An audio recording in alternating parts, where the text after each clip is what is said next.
On est obligé de faire une parenthèse pour évoquer donc C'est lié. cette qualification litigieuse du côté de Monaco de la part de Sergio Pérez. Ce qu'on appelle, nous, dans les fous du volant, le Monaco Case, pour l'instant, parce qu'il n'y a pas de Monaco Gate, mais sait-on ce qui pourrait arriver. On va revenir sur cet épisode, donc, Checo Pérez qui, en Q3, sort de la piste en qualif et donc forcément compromet les chronos de tous ses adversaires qui partent après, dont Oui. Carlos Sainz, dont Max Verstappen. Je précise qu'il était troisième. Oui. Il n'était pas en pole.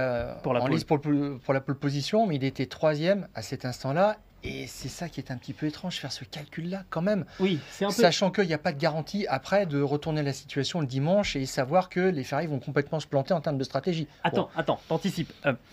Donc, on nous a dit la semaine dernière que Max Verstappen n'avait pas accepté les consignes pour favoriser Sergio Pérez parce qu'il estime, lui, que Sergio Pérez a fait exprès de se sortir. C'est là que ça paraît quand même assez compliqué, on vous l'a dit la semaine dernière, parce qu'il n'était pas en pôle et que ça paraissait quand même très très bizarre d'imaginer qu'on pouvait quand même remonter de la part de Sergio Pérez. Sauf que depuis, il y a des éléments qui ont circulé. Cette courbe de la pédale d'accélérateur de Sergio Pérez. Et Red Bull ne nous a pas dit que c'était un fake. Non. Voilà. Et effectivement, c'est important. Pas de démenti de la part de Red Bull qui pourrait dire non, mais ça, c'est pas du tout la vraie courbe. Ça a été bidonné. Ce qui veut dire quand même aussi qu'il y a une fuite interne. Si c'est la vraie, dirigée parce qu'ils n'ont pas dit, Ouais. que c'était, ils ont pas dit que c'était la vraie, ils n'ont pas dit que c'était la Ouais. fausse non plus.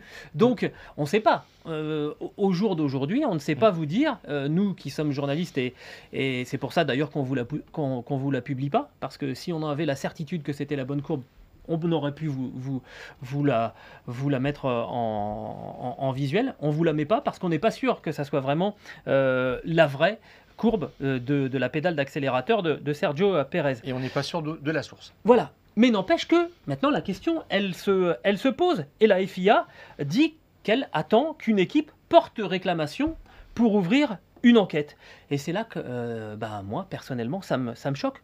Pourquoi attendre ? Ça veut dire que si personne ne lève le doigt parmi les 9 autres équipes, il n'y aura rien. On nous dira circuler, il n'y a rien à voir. Les 8 autres équipes, parce que ça m'étonnerait qu'AlphaTauri... Oui, c'est vrai, tu as raison. mais on a bien compris ce que tu nous disais, effectivement. Et d'ailleurs, ce qui est un petit peu curieux, mais en tous les cas, c'est clair, c'est que les boss de Mercedes et de Ferrari ont quasiment parlé en même temps, avec les mêmes propos. Il n'y a pas lieu d'aller plus loin. Oui. Point. Et ça a été plus ou moins le même message pour Zak Brown. Chez McLaren, Oui. alors je crois que c'est Seidel qui a dit là il est trop tard maintenant pour ouvrir un dossier comme ça, on est trop loin du truc.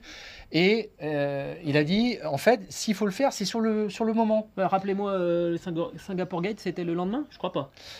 Non, mais alors c'était autre chose parce qu'il y avait après une question de vengeance, je dirais, du clan Piquet, oui. Parce que Nelson Angelo Piquet, qui était alors le coupable et le coéquipier de Fernando Alonso, était mécontent de s'être fait virer. Voilà, c'est ça du team. Et c'est Papa Piquet qui avait réagi comme ça, en mouillant tout le monde et en balançant ces informations-là. Et après, il y avait une enquête qui montrait des éléments confondants. Et c'est comme ça qu'on en est arrivé. Mais là, il n'y a pas toutes ces questions-là autour. On doit se fier simplement à ce coup d'accélération, ce dérapage, cet accident dans les protections qui a fait des dégâts. Bon.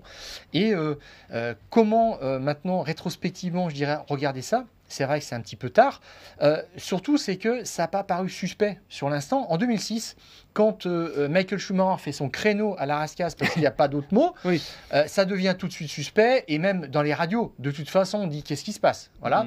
Et il y a une enquête des commissaires, et je crois que c'est un petit peu avant minuit, à 23h, ils établissent que Michael Schumacher a piloté de façon complètement bizarre dans ce virage et qu'en fait, c'était volontaire. Point. Il est rétrogradé en dernière ligne. Ses chronos sont annulés, terminés.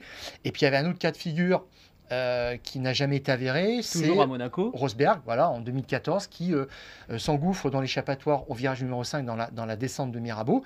Et puis qui déclenche un drapeau jaune. Ça n'avait pas été concluant. Hamilton est juste derrière. Et à la radio, Hamilton réagit quand même en disant bien joué Nico. Voilà, sous-entendant qu'il l'avait fait exprès. Voilà. Il y a eu enquête. ça n'a pas abouti. Mais il y a eu enquête. Et là, Mohamed Ben Sulayem, qui est le président de la FIA, déclare: de notre côté, personne n'a dit vouloir enquêter là-dessus, mais s'il y a quelque chose à examiner, nous en serions plus qu'heureux. Une chose que je dirais en toute sincérité, c'est que je n'ai pas peur de mener une enquête ou d'en parler. S'il y a un problème, je ne me cacherai pas. Je suis prêt à faire amende honorable et à dire s'il y a un problème avec la FIA. Et moi, j'avoue que là, j'y perds un peu mes petits, parce que on a le sentiment qu'il attend que quelqu'un l'appelle pour faire cette enquête, parce qu'il faut qu'il y ait un élément déclencheur. Mais je trouve honnêtement que la FIA se grandirait à dire: écoutez, on va prendre l'initiative nous-mêmes, aller vérifier qu'il ne s'est rien passé de grave, ou alors effectivement, s'il s'est passé quelque chose de sportivement répréhensible, eh bien, prendre des dispositions. Mais ça donne le sentiment qu'on met la poussière sous le tapis, là, cette histoire, et ça n'est plus possible. C'était possible dans la Formule 1 à papa. Aujourd'hui, avec les réseaux sociaux, avec les acquisitions de données, on ne peut plus faire ça. Je trouve qu'on fait beaucoup de dégâts là sur l'image de la Formule 1, finalement, en ne menant pas cette enquête, plutôt qu'en la menant, quitte à aboutir à une sanction.